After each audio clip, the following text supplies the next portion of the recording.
if it was anyone else, I actually suck all the diesel out. Okay.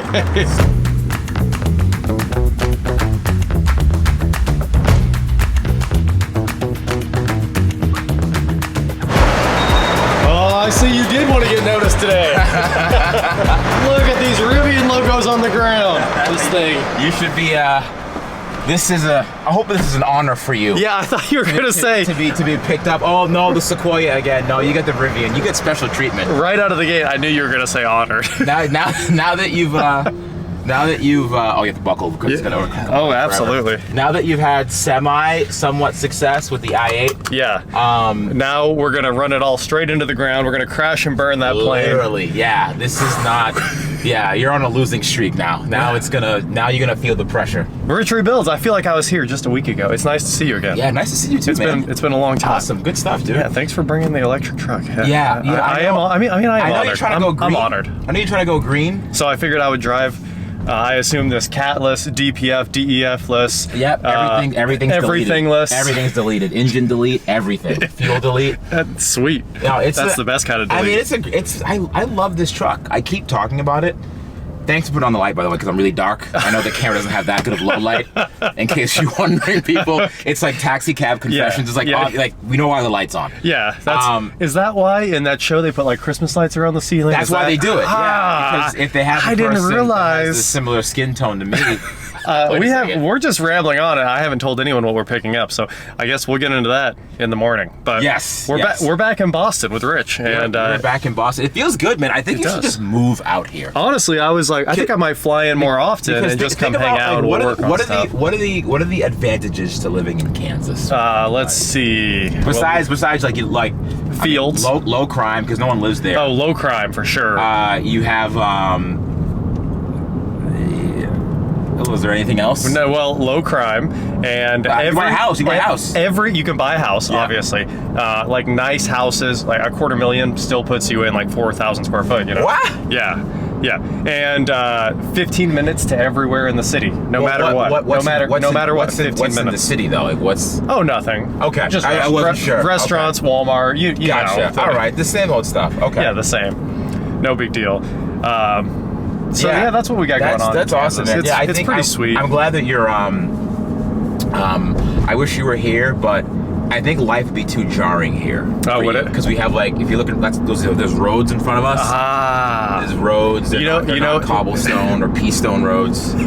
And so, which is, you know what I mean? I don't have anything else to say about that. Yeah, I see dirt roads every day. I try not to drive down them, but I see them every day. Right. Okay. Yeah. I don't. Yeah. This is like a concrete jungle, man. There's like buildings everywhere and stuff. What's this? Look at this. Yeah. What do you call that? Exactly. It's called an overpass. Oh, I thought that was just for trains. Yeah. No, cars drive on top. Pretty wild, right? This is pretty cool. Oh, you should come here more often. What a sweet city. There's trucks here. There's a lot of really cool stuff. Man. Interesting. Yeah. Interesting. You're gonna love it. You know what's funny is Boston's like that way, right? Yes. And I saw it flying in this time. The last time I couldn't see it. Yeah. So I was like, man, that's interesting. Were you in like the pattern we flew in was way out over the water and then straight back over Logan. I see. I wasn't sure if you had like really bad seats in the bathroom. Yeah, well, I did. I did buy the cheapest seat. Oh, you did? Yeah. Okay.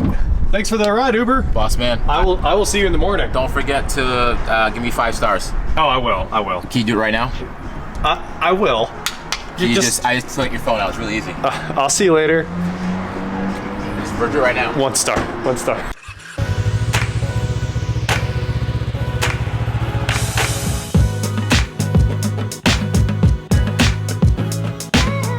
On today's episode of Watch Jericho, I'm back in Massachusetts with Rich Rebuilds, as you guys just saw, and today we're going to pick up another one of his cars. I gotta help him clean up his place while I clean up my place. Check out our sweet Massachusetts views today. We got a construction zone that's been beeping all night, and we got a hotel room where the smoke detectors got tested again today. Not for an hour this time, but for 5 minutes. What is going on in Boston? They just love testing fire alarms.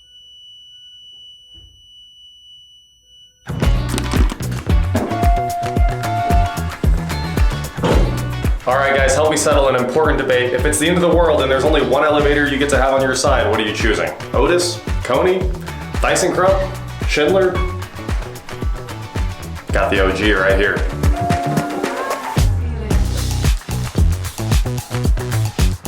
What is going on, guys? I am Watch JR, and like I said, I'm here with Rich Rebuilds after a fun morning in the hotel. What happened? I don't know what's going on with Boston, but you guys have some kind of thing where whatever hotel I stay in, they test the fire alarms. Really? Yeah, it happened last time at the other place. Last time it was a full hour. They did not stop for a full hour. Luckily, I threw in the AirPods with the noise canceling, didn't have to. Yeah. But this time, I was in the shower and then it went off. I like jumped out of the shower thinking maybe it's a real fire. Maybe it's a reaction. Get dressed, you know, I'm ready to roll. And then of course they shut it off right then. Oh gosh, man. That's too bad. I'm sorry I'm getting you late. I know it's like 1 o'clock almost, but you have a late checkout. No, yeah, that's I don't worry about late checkouts anymore. I just kind of stay until I need to leave the hotel. Oh, yeah. I think it's like a privilege thing. There's no, because I can't. No. I can't just squat in a hotel room. I think you can. Really? I assume. Huh. It's not. It can't just be a me thing. Yeah, I couldn't pull that off. I couldn't pull that off, man. You just stay. Yeah. That squatter's right. You just say that. I don't feel like leaving. That's all right. Can you just say that in a hotel? I kind of wonder if I stayed under the radar for what is it? Like a few 30 days? 30 days? I don't know, a few days. Because what can they actually do? Are they just gonna call the police to have you removed from the room? I guess it's theft by conversion or something at that point. Yeah, I think you own that hotel room. You do. Yeah, you live there. You earned it. I should have just invited you up to my new house. That's a good point. I think when there's more than one person, or especially with there's children, they physically can't throw you out, especially if it's a child with special needs. Next time I'm calling IKEA, we're ordering some furniture. And yeah, I like this. Welcome to the new apartment. And you could actually fit. IKEA's great. This isn't an IKEA ad, but what you could do is you could fit. You ever have those signs that say your whole life in 300 square feet? Yes. And it's like this little ottoman, this L-shaped couch. Right. There's like a toilet, and your kitchen table are like side by side. Exactly. I think you can do that. Yeah. Right? It should work. It should work. It's an awesome idea. Yeah. Okay. It's funny because, IKEA acts like you can fit your whole life in that little space, but then they hang everything on the wall. Yes, right? Yeah, I know. But no, I've always liked that about IKEA. Like most of my house is IKEA stuff. Yep. Because it's it's decent quality and it lasts a long time and the price isn't that high. Again, this is not an IKEA ad. Not an IKEA ad. But they have really good stuff. So check them out. www. I'm gonna cut that out right. You're gonna have to put a full hashtag in there that says not an IKEA ad, just so everyone knows. www.ikea. Yeah. I did just get back from IKEA in Kansas City buying a new dresser. Oh, you did? Yeah, because was it like $200? Well, it was like 500. Whoa! Soft close. It's got soft close at IKEA. Okay. Which honestly is better than most like nice hardwood stuff. It really is. Yeah. No, I'm glad. I'm not paying $10,000 for the same dresser. Who has there's $10,000 dressers? Yeah, I mean, are those like the big, those like old school mahogany sets that had like all this fancy wood, this elaborate wood, yeah, and these, ornate, like pulls? Yeah, some master craftsman hand carved to the detail on the edge of the. And then guess what? And then they're all in Goodwill. Yeah, like they 6 years later because everybody wanted IKEA because it looked so much better. Because no one does that. Like who? Remember, you used to put the things in kitchen cabinets. No, not cabinet. They have those big standalone stall towers. You put your fine bone china in it. Yeah, absolutely. People don't really do bone china anymore. No, they don't. I don't know why I keep saying bone. Dude, honestly, I don't even use dishes anymore because everyone knows I only eat fast food. So I've kind of transcended dishes. Really? Yeah. But that's where. So wait, do you live in a house or an apartment? No, I have a house. Really? Yeah, the kitchen's mostly there for show. All brand new Samsung appliances. I was gonna say, yeah. I spent my hard-earned. The day I bought the house, I bought all the appliances, which it's been a long time now. Super nice. Yeah. I've never used any of them. I had one of my neighbors. They just redid their kitchen for like tons of money. And like the guy's wife.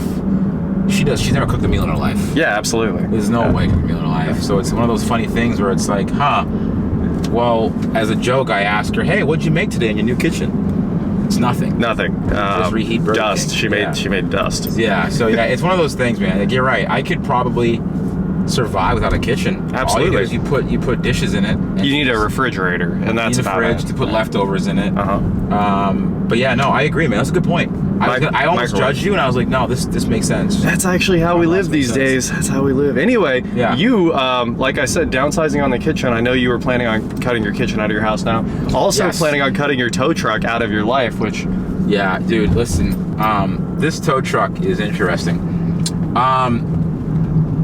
I don't know what your plans are for this tow truck. Or are you getting it towed out of here to where you are? Absolutely not. I'm gonna drive this tow truck back to Kansas. This will be the worst. I cannot I cannot discourage you not to do that anymore. I'm pretty locked into this because I'm here. Yeah, you can't, like, I wouldn't recommend I mean, that thing was a yard truck.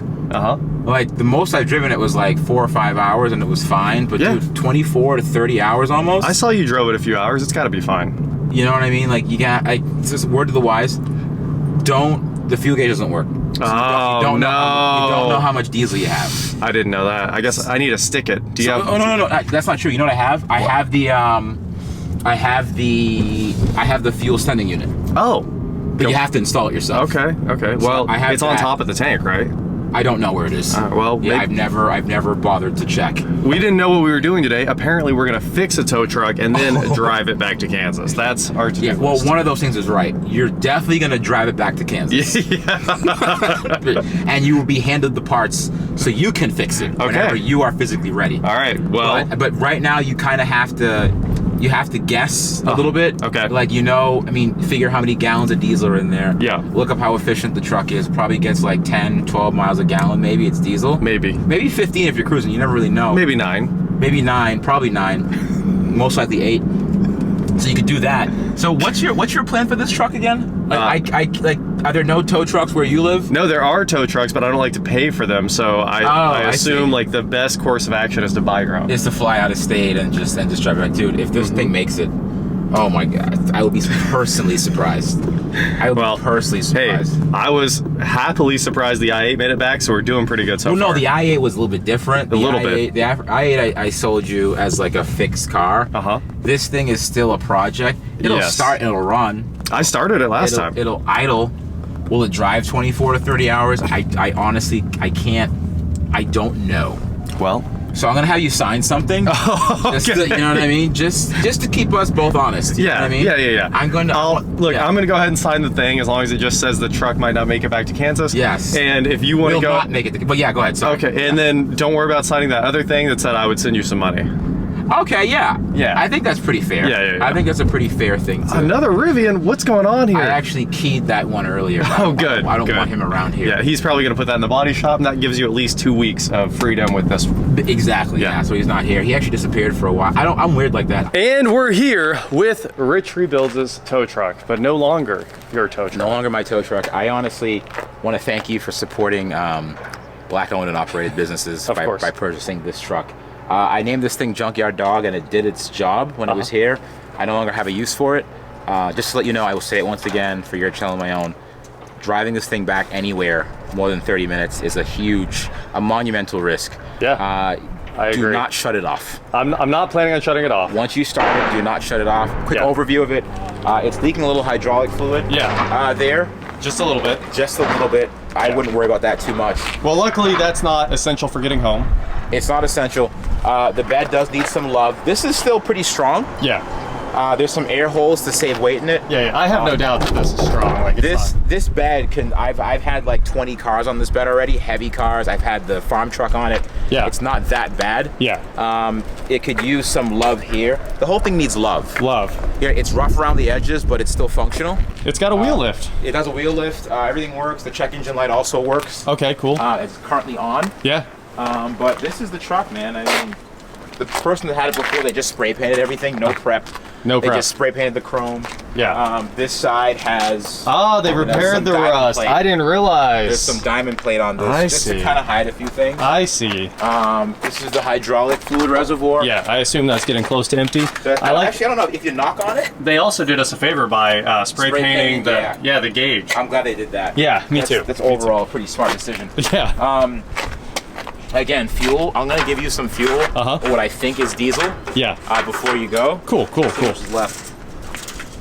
Yeah, you have some in there, but I'm gonna give you some more. Now, when you say some, not a lot. Yeah, I don't know, but I have like a 5-gallon jug. Did I siphon the diesel out of this? Okay, cool. What a nice guy. Putting the diesel back into the truck. Honestly, yeah. If it was anyone else, I actually sucked all the diesel out. Okay. So I felt bad. I'm like, he's a nice guy, so. I think you just knew I was making a video of it, so you figured you put enough back. That's part of it. I see. I'm not saying that was the whole thing, but it's definitely a part of that, yes. The fact that you have a camera in my face, it makes people do different things. Keeps you honest. It keeps me honest, and this is me being honest. But honestly, with me, Even if there was no camera there, I'd be doing the same exact thing. Okay. So we checked all the fluids, everything looks good. And now we're checking all the tire pressures, and hopefully this thing has a pretty trouble-free drive back to Kansas. There's a long way to go. And as long as I get close to home, we'll be doing pretty good. Okay, we got the tire pressures checked. We put 80 in every tire. The rears were a little low, fronts were a little high. Tried to get everything evened out so the ride is reasonable and we don't lose a tire. Obviously, losing a tire will be the worst outcome, well, other than the engine dying. Who knows? I don't know what I'm getting into, but it could be a mess. So let's get in here and start this thing up. And I also need a quick demo on how to use a rollback. I've never actually used the rollback controls here. So hopefully Rich knows how to do it. Throw our key in here, warn engine, and wait to start. Lights off, here we go. Oh, she wanted to start. Good old power stroke. One of the main reasons I was down to take this truck home was because it's a power stroke, obviously. Pretty reliable old engine. Oil pressure's already there. We got 50 PSI. I guess if we didn't have oil pressure, we wouldn't have a running truck right now anyway. So, 252,000 miles on this thing. What an old tank. And I sure hope it's charging. The voltmeter is sitting at 11. It would be cool if we had more voltmeter than this.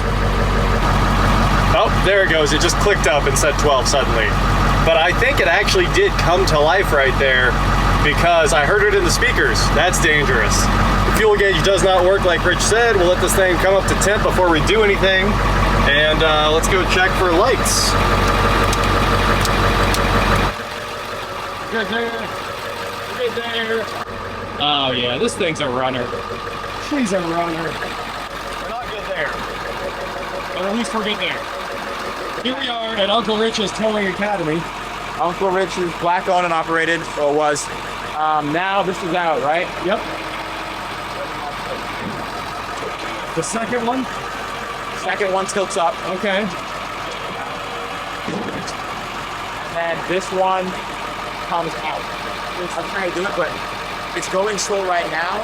You need a higher RPM for the PTO pump. Okay. That's why I have the metal thing right there. Watch this. Stab the throttle? Yeah. See? I see. Now, watch this now. Ready? Watch.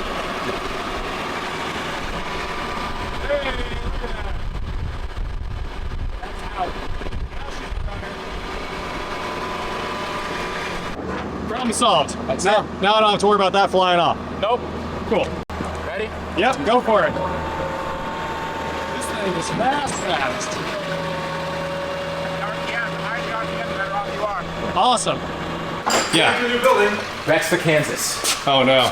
Is John Ross gonna make it? Joey says no. I say yes. Yeah. You also said yes. I obviously voted yes, yeah. Chad thinks yes, but not under its own power. Okay, the truck will physically be in Kansas, but broken. That's not great. Peter says no. Joey says $100, says it doesn't make it out of Massachusetts. Side bets. Side bets. This guy's on like DraftKings right now. He's on DraftKings right now trying to bet is what's going to work out. Yeah, it's legal math. Yeah, right. We should actually put that on DraftKings. Yeah, we should. Can I make it back to Kansas? Seriously. I like it. Yeah. I think you'll make it to DC. Okay. I don't know. I think you'll make it out of Mass. Cool. Just again, don't shut the truck off. I won't. Shut it off. I'm not gonna. Don't shut it off. I don't know why you're that worried about it. It seems like it starts. And then also fill up fluids whenever. I mean, check fluids. Yeah. Every gas stop. Oil. Every gas stop check. You said you had oil too. Do you have oil? Can we get oil? I only have the 5-gallon bucket. Here we go, guys. We are getting on the highway, and if everything goes according to the plan, which I sure hope it does, I'll be at the hotel at 10:30 tonight. But Rich said this only goes 55, so we might as well just call that like, I don't know, midnight? Probably midnight. It's wide open throttle right now. We are going nowhere. A few minutes later. Uh-oh, she's got a bit of a coolant leak, and we haven't gotten into this trip at all. It's coming out of this hose here, or the heater core. I actually wouldn't mind buying a loop and just looping the heater core off to make sure I make it home. So we will see. That might be where we have to go with that. I just hope it doesn't leak too much more coolant. Okay, obviously a heater core leak is no good at all. So I am pulling over here to go to Home Depot and hopefully at the old Home Depot, I can buy something to bypass a heater core and put this thing back together so we actually make it. Although it's already 200 degrees, so I hope it has plenty of time to cool down. It looks like the nipple down there on the bottom, you can just barely see it. It looks like that might be cracked going into the heater core, and coolant was just pouring down the firewall there. So, parking lot repair completed. This is the old Dorman 5/8 to 3/4 adapter, and I had to cut the hose off, shorten it up because it was brittle there as well, and put that adapter in there, throw the hose clamps back on. Hopefully now we're gonna make it back. I also zip tied it up for some support. Hopefully our support works out. This is by far the dumbest and most dangerous thing I've ever driven, but so far we're back on the road. I've gone a total of 1 mile. We're sitting in traffic here. The transmission's shifting. Temp gauge is coming back up. Rich says this thing's okay around 210, which seems like a lot for an old Power Stroke to me, but honestly, this old Power Stroke is working very hard. Anyway, at midnight, it's currently 4:47. At midnight, I should be at the hotel. As long as we don't run out of gas, or oil, or coolant. I guess I'm not too worried about the power steering fluid, or trans fluid. She's an old workhorse, that's for sure. Well, Uncle Rich doesn't believe me, but I am across the Connecticut state line, climbing this massive hill. This is a mountain. I guess you guys can actually see that it is a mountain. And this thing's struggling. We're going 40 on the dot. Luckily, it looks like all the semis in front of me are also struggling just as much. But hey, we're through the first state. Connecticut, I just passed the Welcome Center too.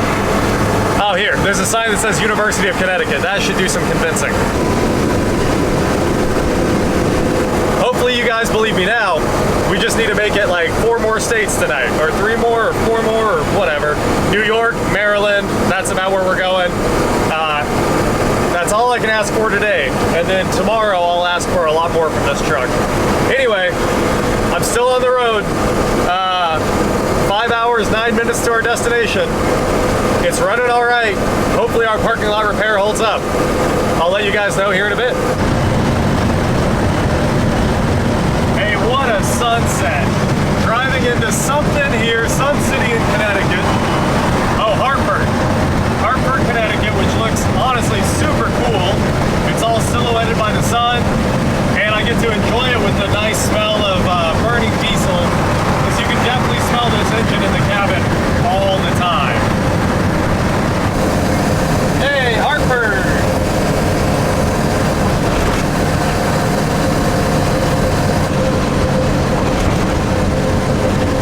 We made it to New Haven, time for a gas stop, and then we're getting back on the road for the next 5 hours of the trip. You guys, I did what any thinking man would do, and we're taking Rich's tow truck basically straight to New Jersey. Rich wouldn't have wanted it that way, so that's absolutely what I'm doing. No, but if I'm being honest, driving basically a semi through New York City is something that I never, ever wanted to do. In fact, when I'm in New York, I love not having a car at all. That's the ideal situation when you're in this city, and this is why. Funny story, one time I was up here in Manhattan at the Lexus dealership, and they had an LC500, and I hadn't driven it yet. And I was like, I'd love to go drive that. And they're like, yeah, take ours. And then, you know, you look out front of the dealership, and it's just stop traffic. And I said, no thank you, I'll find a different one to drive. There is no reason to own a car in this city if you can avoid it. It's not fun, it's not fun. And it's one of those things that hopefully you've experienced in life, so you know what it's like to live in a city where cars are more of a detriment than a benefit. Like if you need to go to a store in Kansas, it's like 5 to 10 miles. You're always going to be driving. There's no way you could walk or bike anywhere. If you live in New York, the train and walking will beat a car every time. It is amazing. Anyway, I should be on the George Washington Bridge here in a minute, and hopefully back out of this traffic and on to more highway driving. Well, there we go, we're in New Jersey. Well, there's day one. We're at the hotel in Annapolis, Maryland, and tomorrow we get to have a little fun, load up a car on it, hopefully, and try to continue the drive to Wichita. Try is just such a key word. It was struggling to run at the last gas stop. I just filled up at a Wawa. It was doing everything it could to keep running. I I don't know what the oil situation is because I couldn't check the oil for basically 500 miles. If I would have shut the truck off, I'd be stuck for an hour, and I was just praying that it wouldn't die at this last gas stop 3 minutes from the hotel. I was like, come on, don't do this to me. I'm ready for some sleep. So we're still gambling. We'll see what happens tomorrow. Oh wow, I'm staying on the water. This is the sauce. Woo! 71 degrees, a deck on the water.